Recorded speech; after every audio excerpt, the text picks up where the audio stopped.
बिथांखौ गांसे आर'नाइजों बरायनो थाखाय खावलायदों।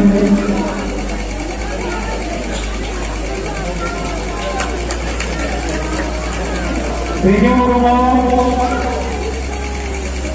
जोंनि तामुलपुरावनो दिहुनजानाय गोरोन्थि सावथुन, बे गोरोन्थि सावथुननि हिर' जोंनि गेजेराव दङ। लोगोसेनो बिथाङा गोबां ड्रामा खालामबाय, लोगोसे गोसोम जोमै बायदिसिना जोंनि फावफ्राव दं। बिनि उनाव बरायनानै बर'मानि प्रडाक्सन जोंनि तामुलपुरावनो केम्प फाथिनानै जि सावथुन बर'नाय जादोंमोन, सोर मोनदों, बे सोर मोनदोंआव फाव खालामनाय लोगोसे गोरोन्थिखौ लाफानानै तामुलपुराव जा सावथुन ओंखारबाय गासैबो सावथुनाव फाव खालामबोनाय जोंनिनो सासे बर'नि गेजेराव मुंदांखा फेस्ला फावगिरि एबा गोरोन्थि सावथुनाव बिथाङा भिलेननि फाव खालामदोंमोन। लोगोसे बिथाङा माने जोंनि हारिमु एबा फाव कालचारजों माने गोग्गोमै बाहागो लानाय रोंगौथि दङ। फोरोंगुरु बिथाङा जाहैबाय कृष्ण उदित, बिथांखौबो गांसे आर'नाइजों बरायनो थाखाय खावलायबाय।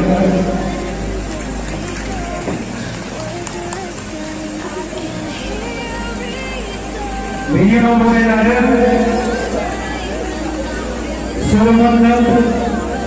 आरो टिभि सिरियेल गोनांथार पक्षी हिसाब टिभि सिरियेल फाव खालामनाय, लोगोसे गोबां ड्रामा आरो मेथाइ लिरबोनो बिथाङा मेथाइनि सुर होबोदों। लोगोसे तामुलपुरनि दिहुनजानाय गोरोन्थि सावथुननि बिथांखौ सेकेन्ड बिबान होननानै मिथिगौ। बिथाङा जाहैबाय आदा कुमुद बर', बिथांखौबो गावनि सिनायथिखौ होनो खावलायदों। लोगोसे गांसे आर'नाइजों बरायनो खावलायनाय जाबाय। एसे आखाइ हाबना होयोब्ला मोजां जायो। बेनि उनाव जोंनि गेजेराव दंफैयो रेडिअ' आर्टिस्ट, लोगोसे जोंनि तामुलपुरनिनो बुंखांनाय हाबाफारिनि मेथाइ खनगिरिमोन बिथाङा मानिजाथाव मुस्लिमा रनजिता गांसेयारि,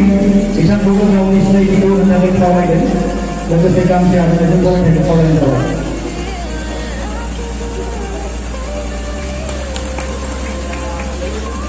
बेनि उनाव सिनायथिनो सानदों जोंनि तामुलपुर आरो गंगाइगाटा एबा तामुलपुरानो बेवहाय दिहुनजानाय माखासे सावथुनफोराव फाव खालामबोनाय बयजोंबो सिनायजानाय जोंनि मादै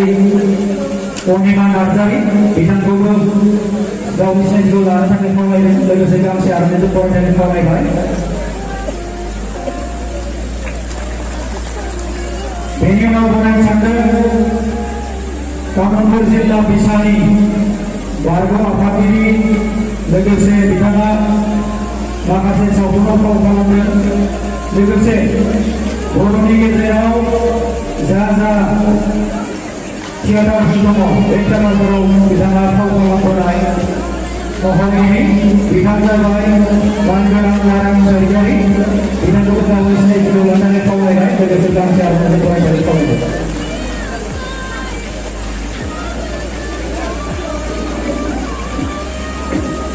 बेनि उनाव बरायनो सानदों आमिर फिल्म प्रडाक्सननि सावथुन बर'नायाव नांगौ जानाय माखासे गोनां खामानिफोराव बिथाङा माने जड़ित जानानै थायो। लोगोसे बिथाङा फावगिरिबो आरो बिथाङा दामजु एबा दामगिरि मानगोनां थानेश्वर बर', बिथांखौबो गावनि सिनायथिखौ लानानै खावलायदों। लोगोसे गांसे आर'नाइजों बरायनो खावलायबाय।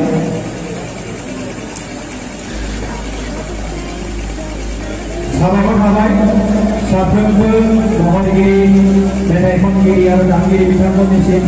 नैबे समाव हांख्रायनाय लेखा जोंनि सेराव नुजाथिनानै जोंनि हाबाफारिखौ मेहेरगोनां खालामनायनि थाखाय। आरो माखासे महरगिरिफोर जोंनि गेजेराव दंबावो, बिथांमोनखौ उनावहाय सिनायथि होनांबावगोन।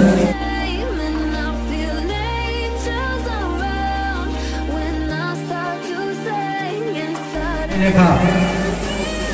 गोबां समनि आंखालावब्लाबो दसे सम नुजानानै जोंखौ थुलुंगा होदों बिथांमोना बिथांमोनखौ नैबे समाव तामुलपुर जिल्ला बिसानिफ्राय बरायनो आखायाव लादों गिबियावनो बरायनो थाखाय आखायाव लादों बिटिआरनि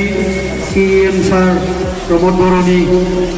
धोरोमसुलि बिसि मानगोनां मुस्लिमा पारुल भराली बर' बिथांखौ गावनि सिनायथिखौ लानो थाखाय खावलायदों लोगोसे जोंनि बिसानिफ्राय हरि नजिर बिथाङा गांसे आर'नाइजों बरायगोन बिटिआरनि मानगोनां LCA सार पबित्र कुमार बर' बिथांखौ तामुलपुर जिल्ला बिसानि गाहाय नेहाथारि कृष्ण बर' सोद्रोमा बिथाङा बरायो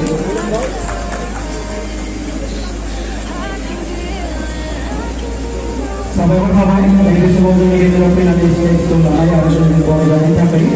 बे समाव बरायजानाय बे बुब्लियावनो एसे सम बिबुंथि लाखिनानै मेडाम पारुल भराली बर'खौ खावलायदों लोगोसेबो सार बिथांखौ गावनि मासे जिरायनानै खावलायदों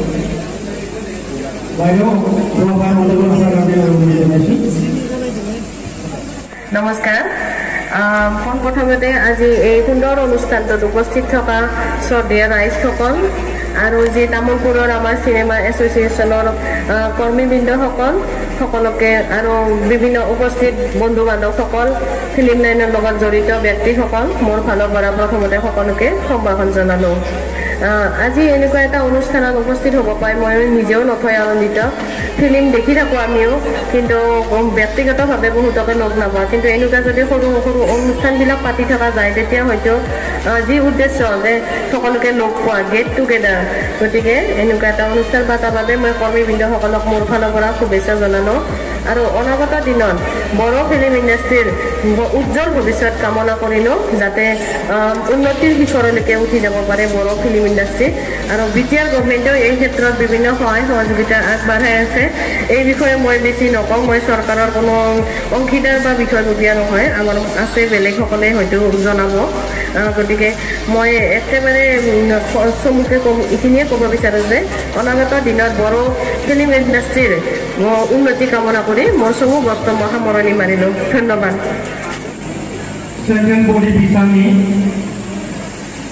Publicity Secretary Bangkana Prima Dewan Bangkari Dekanto Dekanto dengan Bangkana yang berikut mereka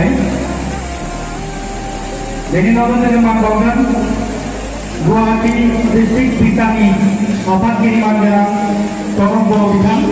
Dekanto dengan Bangkana yang sore ini jadi nama Assistant Secretary Guwahati District Pita, Bangsa Boro, Bintang Kubur, dan Bangsa Hai, Malaysia.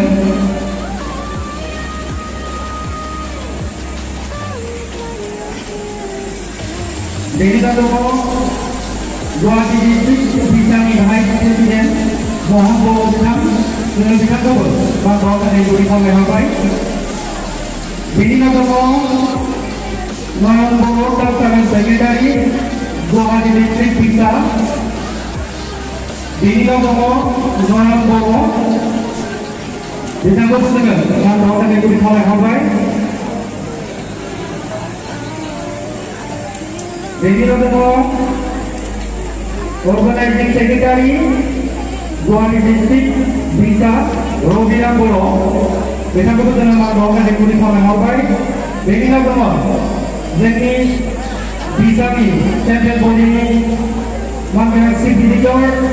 Jasa Sekretari Bintang, Bintang Kubur dengan Bangsa yang diperoleh Hawaii.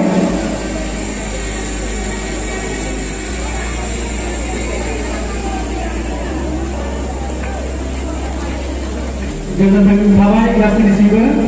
dari sana. Jadi kahaya kasih Central Body Bisami. Bagaimana pilihan di bawah dari Bintang Kong itu dibuki lagi sampai gurit oleh Zainayo khungde lanai get together eba mohorgiri phuri logo हमलायनाय बे जथुम्माखौ दैदेनलांनाय अनजालु दैदेनगिरि बिथांमोन आरो बेवहायनो बाहागो लानो हानाय बिटिआरनि मानगोनां चिफ बिथांनि अनजालि बिसि भारुल बरारि बर' हानाय तामुलपुर ओनसोलनि गासै मानगोनां रायजो राजा नोंथांमोन गिबियावनो नोंथांमोननिसिम आंनि गोसो गोरबोनि खुलुमनायखौ बावहरबाय फंनैसो बिबुंथि लाखिनो खावलायनायलाय बिबुंथि लाखिनो होननानै गसंनाय जाबाय जियानो जा बड' सिने आर्टिस्ट एसोसिएशनखौ जोंनि बर' सावथुन मुलुग एबा जोंनि बर' हारिमु बेखौ जोङो गोजौ फारसे लांनांगौनि थाखाय बे एसोसिएशनखौ दानाय जादों बे एसोसिएशना बर' सावथुन मुलुगखौ जों माबोरै गोजौआव लांनांगौ बिनि थाखाय गोलाव समनिफ्राय खामानि मावबाय थादों जुजिबोबाय थादों गोबां स्ट्रागल खालामबोबाय थादों मानोना जोंनि हारिमुखौ जुदि जोङो लाखिनो गोनांब्ला जोंनि हारिनि हारिमुखौ गोजौ फारसे लांनो गोनांब्ला जोंनि जि बर' सावथुन बे बर' सावथुनखौबो जों फोथांना लाखिनांगोन आरो बर' सावथुननि जि मानदान्दा बेखौ जोङो गोजौआव लांनो हानांगोन अब्लासो जोङो जोंनि बर' हारिमुखौ बुहुमनि गेजेराव फोसावनो हागोन बुहुमनि गेजेराव जोङो जोंनि हारिमुखौ दिन्थिनो हागोन बे थांखिजोंनो जोङो बड' सिने आर्टिस्ट एसोसिएशना गोलाव समनिफ्राय खामानि मावबाय थादों आरो दिनै नैबे थासारिसिम मोनफैदों गोबाव सम जोङो माखासे उसुबिदानि गेजेरजों सोलिबोबाय थादों आरो बे उसुबिदाया जोंहा दिनैसिमबो दङ मानोना जोङो बर' सावथुनखौ दिहुनखांनायनि उनावहाय जोंहा सावथुन दिन्थिनो थाखाय प्लेटफर्म गैया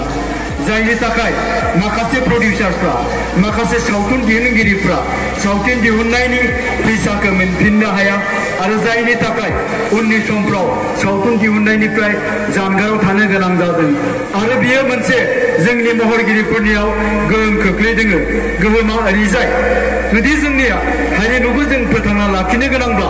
जोंनि हारिनि हारिमुखौ जों जुदि गोजौआव लाखिनो गोनांब्ला जोंनि साफ्रोमबो महरगिरिफ्रा जोंनि साफ्रोमबो आर्टिस्टफ्रा जायफ्रा मेथाइ रोजाबदों जायफ्रा एक्टिं खालामदों जायफ्रा मोसादों जायफ्रा दामदों देदों बिथांमोना गासैबो बेखौ प्रफेशनेल हिसाबै लानो हानांगोन आरो प्रफेशनेल हिसाबै लानो हायोब्लासो जोङो जोंनि हारिमुखौ गोजौआव दिखांनो हागोन आरो बयबो जोंनि लाइमोनफ्रानो होन जोंनि हारिनि बयबो हारिमुखौ सिबिनो थाखाय आवगायबोगोन दा बेबायदि जानो गोनांब्ला ओंखायनो जोङो दिनै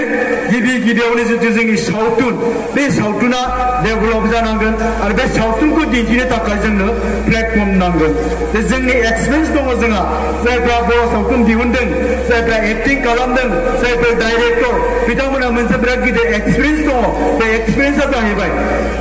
जोंनि बिटिआर ओनसोलाव दा 40टानिफ्राय 50टासिम जोङो मिनि सिनेमा हल खालामनो हानाय जोंहा जायगा दङ केपासिटि दङ जुदि बे मिनि सिनेमा हलखौ जुदि जोङो मोनफुंनो हायोब्ला जोंनि साफ्रोमबो सावथुन दिहुनगिरिफ्रा बेखौ प्रफेशनेल लानो हागोन जोंनि साफ्रोमबो मेथाइ रोजाबगिरि एक्टर एक्ट्रेस साफ्रोमबो एक्टिं खालामनायखौ प्रफेशनेल हिसाबै लानो हागोन आरो प्रफेशनेल हिसाबै लानो हायोब्लानो जोंनि सावथुना गोजौ थाखोसिम दावगालांगोन आरो जोङो जोंनि सावथुन मुलुगखौ हमथानानै लाखिनो हागोन आरो बेफोरनि थाखाय जोङो गुबुन समाव बिटिसि आरो बिटिआरनि सरकारजों गोलाव समनिफ्राय जों रायज्लायबोबाय थादों थांनाय समाव बिटिसि सरकारनावबो जोङो मेम'रेन्डाम होदों गोबां खेब बिटिसिनि कालचार डिपार्टमेन्टनि इएम बिटिसिनि चिफ बिथांमोनजों रायज्लायबोबाय थानाय जादों आरो देग्लायबो बिटिआरनि गोदान सरकार इउपिपिएलनि दा सरकार बे सरकारजोंबो जोङो रायज्लायदों जोंनि बिटिआरनि मानगोनां सीएम बिथां प्रमद बर' सारजों जोङो रायज्लायबोबाय थानाय जादों आरो बिथाङा जोंनो दिनै खोथा होदों जे फैगौ 2022 मायथाइनि एप्रिल मे जुन दाननि गेजेरावहाय जोंनि मोनब्रै डिस्ट्रिक्टआव थानाय बे 10टा साब डिभिजननि गेजेरावहाय गंसे गंसे बिथाङा सिनेमा हलखौ लुफुंजेननानै होनाय जागोन होननानै जोंनो खोथा होनाय जादों निश्चय बेबायदि जायोब्ला जोङो जोंनि बर' सावथुनखौ गोजौआव दैखांनो हागोन जोंहा मोनसे प्लेटफर्म मोननो हागोन आरो बेबायदि प्लेटफर्म मोनोब्लानो जायफ्रा सावथुन दिहुनदों लाख लाख थाखा गारनानै जायफ्रा सावथुन दिहुनदों बिथांमोना सावथुननि फैसाखौ इनभेस्टमेन्ट जिखिनि खालामदों बेखौ मोनफिनगोन आरो जोंनि महरगिरिफोरनोबो थोजासे बिथांमोना रिमिनारेसन होनो हागोन जोंनि गेजेराव टेलेन्टनि आंखाल गैया जोंनि बर' जिब्रा आर्टिस्ट दङ बिथांमोननि गेजेराव दा टेलेन्टनि आंखाल गैया साफ्रोमबो मोजां मोजां एक्टिं खालामनो रोंनाय जाबाय मोजां मोसानो रोंनाय जाबाय मोजां मेथाइ रोजाबगिरि ओंखारबाय जोंनाव एक्टिं माने टेलेन्टनि आंखाल गैया दा बे टेलेन्टखौ जोङो गोजौ फारसे लांनो गोनांब्ला आं दहाय बुंबाय थानाया जोंनो प्लेटफर्म नांगोन गोजौ थाखोनि प्लेटफर्म जाय प्लेटफर्मनि गेजेरजों जोङो जोंनि बर' सावथुनखौ नेसनेलनिफ्राय इन्टारनेसनेल लेभेलसिम जों लांनो हागोन जोङो मिथिगौ जोङो थाइलेन्डनि भाषाखौ रावबो मिथिया थाइलेन्डआव मोनसे फिसाथार हादोर बे थाइलेन्डनि जों सावथुनखौ नायो जायखौ नोंथांमोना टनिजा होननानै खोनायो टनिजा मुंनि सासे एक्टर बयबो बेखौ मिथिगौ बिथांमोननि भाषाखौ जों जेबो मिथिया नाथाय सावथुनखौ जोङो बयबो गेदेर उन्दै नायो जाहोना बेनो बिथांमोना मोनसे गोजौ थाखोनि सावथुन दिहुनदों दा जोंनि बर' जाथियाबो दिनै जोंनाव टेलेन्टनि आंखाल गैया दा ओंखायनो जोङो डेभेलप थाखोनि जोङो गोजौ थाखोनि जोंनो सावथुन दिहुननो नांगोन आरो गोजौ थाखोनि सावथुन दिहुनोब्लानो जोंनि बे सावथुनखौ गुबुन हारियाबो जोंनि भारतनि गेजेराव नायगोन भारतनि उनाव थाइलेन्डआवबो नायगोन चाइनायावबो नायगोन पाकिस्तानावबो नायगोन बांलादेशआवबो नायगोन दा बेबायदि जानो गोनांबा जोङो गोबां बुरजा थाखा बाहायनानै जोङो सावथुन दिहुननो हानांगोन दिनै जोङो खोब गारोब्ला मोनसे सावथुन दिहुननाया मेक्सिमाम 25 लाख थाखाल' गारो मानोना जोङो सावथुनखौ दिहुननायनि उनावहाय बेखिनि फैसाया फैफिना ओंखायनो जोङो मेक्सिमाम 25 लाख थाखा गारनानै जोङो सावथुनखौ दिहुननाय जायो बेखिनि इनभेस्टमेन्ट खालामनायनि उनावबो जों नुदों दिनैनि दिनावहाय बलिउडजों फेर फाथिनो हानाय जोङो बे सावथुन दिहुनदों दा गतिके जोंबो जुदि गोबांथार थाखा गारनानै गोबांथार इनभेस्टमेन्ट खालामनानै जुदि जोङो सावथुनखौ जुदि दिहुननो हायोब्ला जोंनि सावथुनखौबो जोङो नेसनेल लेभेल इन्टारनेसनेल लेभेलसिम लांनो हागोन दा बेबायदिनि थाखाय जोंनो गभर्नमेन्टनि सापर्ट नांगौ दा एसे सिगाङाव जोंनि बिटिसिनि कालचार डिपार्टमेन्टनि इएम बिथाङा बुंलांदों दा बिथाङा स्टाफानो गैया कालचार डिपार्टमेन्टआव खामानि मावनो 9 जनल' खामानि मावग्रा दङ आरो बेबायदियै दिनै 18 बोसोर बिटिसिआव कालचार डिपार्टमेन्टखौ सालायबोदों खुनुदिन कालचार डिपार्टमेन्टखौ इम्परटेन्स होआखै खुनुदिन जेबो जोङो महरगिरि आफाद जोंनि बड' सिने आर्टिस्टआनो होन बर' हारिमु आफादानो होन जोङो सरकारनिफ्राय जेबो जोङो सापर्ट मोनबोआखै जायनि थाखाय जोङो मोनसे जायगायावनो दिदोमै थानो गोनां जादों ओंखायनो जों दिनै गोबांथार आसा खालामदों जोंनि गोदान बिटिआर सरकारनिफ्राय निश्चय जोङो गोबां सापर्ट मोनगोन आरो बेखिनि खोथाखौ जोंनो बिटिआरनि मानगोनां सिबा जोंनि सिगाङाव फोरमायदों आरो जों खावलायनाय बायदियै जों बुंनाय बायदि जोंनि बड' सिने आर्टिस्ट एसोसिएसना खावलायनाय बायदि दिनै जोंनि बर'नि मोनसे सम्पति जायखौ जों आलायारन होननानै मोनथिगौ आलायारन सावथुन 1986आव दिहुनदोंमोन बेस्ट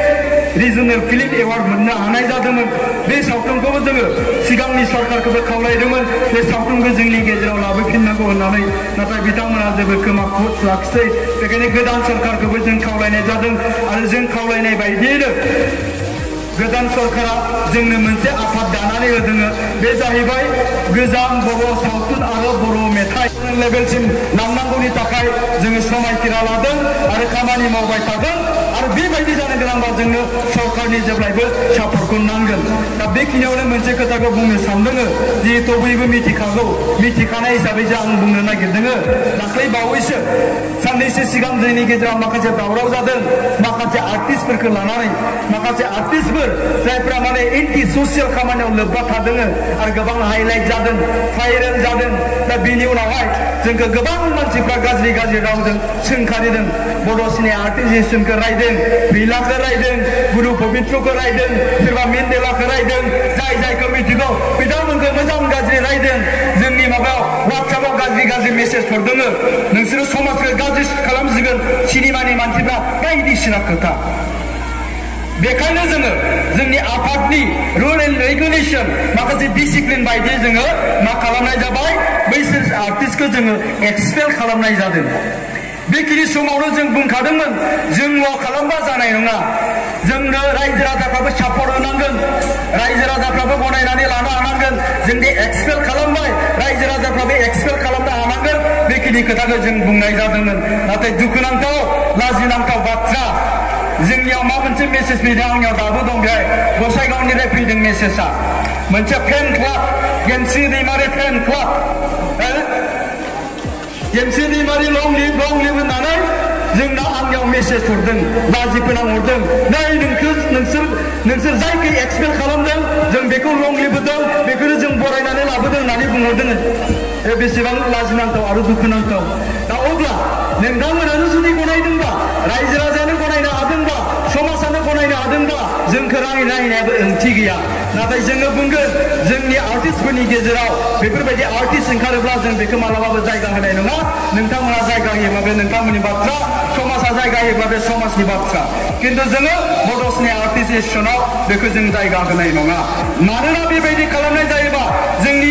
इयुन जोलैफोरनियाव जोंनि फिउचार जेनेरेसननियाव मोनसे गाज्रि गोहोम गोलैगोन मोनसे रं कनसेप्ट फैगोन माबायदि कनसेप्ट गेमसे दैमारि बायदि जायोबासो नामजादा जानो हायो होननाय मोनसे गाज्रि कनसेप्टआ थागोन आरो बेबायदि जायोबा जोंनि समाजाव गुबुंले बारबो बारगोन बेखायनो जोङो जोंनि थांखिनिफ्राय दोरोदा इयुननि समाव सोरबा आर्टिस्टफ्रा बेबायदि गाज्रि आखुजों लोब्बा थायोबा जों बेखौ एक्सेल खालामबाय थागोन खिन्थु खावलायबावगोन आं रायजो राजा जोंनि समाजखौ जाहाथे नोंथांमोनाबो जोंखौ सापर्ट होयो दा गोलाव खोथा बुंला हयथ' नोंथांमोना बयबो इन्टारटेनमेन्टबो लानो लुबैदों जोबथारनायाव आङो तामुलपुर बर' स्नेह आर्टिस्ट एसोसिएसनसिम रोजा रोजा साबायखर बावहरबाय बे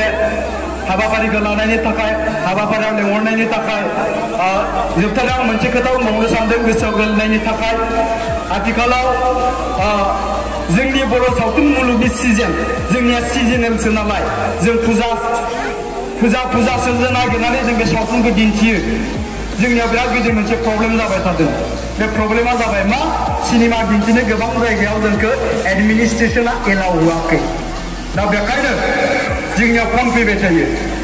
दा बेखायनो आङो बुंदों जों दसे उनाव प्रेस मिटबो खालामनाय जागोन बेवहाय मोजांनि बाथ्रा गेदारिं खालामनो होआखै कर'ना भाइरासनि बोथोर जोंबो बेखौ वेलकाम खालामो बे प्रट'कलखौ जोंबो मानिनो लुबैयो नाथाय खोथाया जाहैबाय मा बुंनो नाङाब्लाबो आं बुंनोसै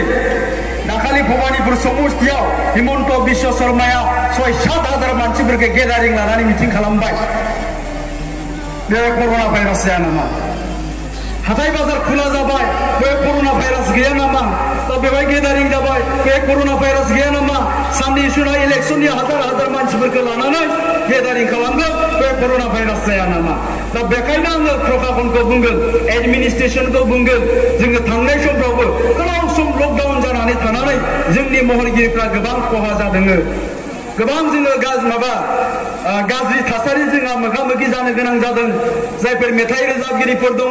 जायफोर महरगिरिफोर दङ बैसागो फांसनानो होन गुबुन हाबाफारियानो होन बिथांमोना प्रग्राम खालामनो मोनाखै जायनि थाखाय बिथांमोना गोबां खस्थ' सहायनो गोनां जादों दा दिनैनि दिनाव ओंखायनो आं खावलायदों जिहेतु जोङो नुनायाव आथिखालाव कर'ना भाइरासनि जेबो गोहोम नुवाखसै आरो बिनिफ्राय हाथाय बाजार गेदारिंनि सायाव जिहेतु जेबो रिस्ट्रिक्सन गैया हिसाबै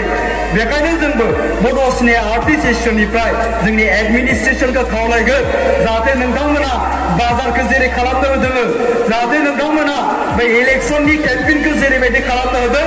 जोंखौबो सावथुन दिन्थिनायनि खाबुखौ होनो नांगौ आं बेखिनि खावलायबाय आरो बिबुंथिखौ बेखिनियाव फोजोबबाय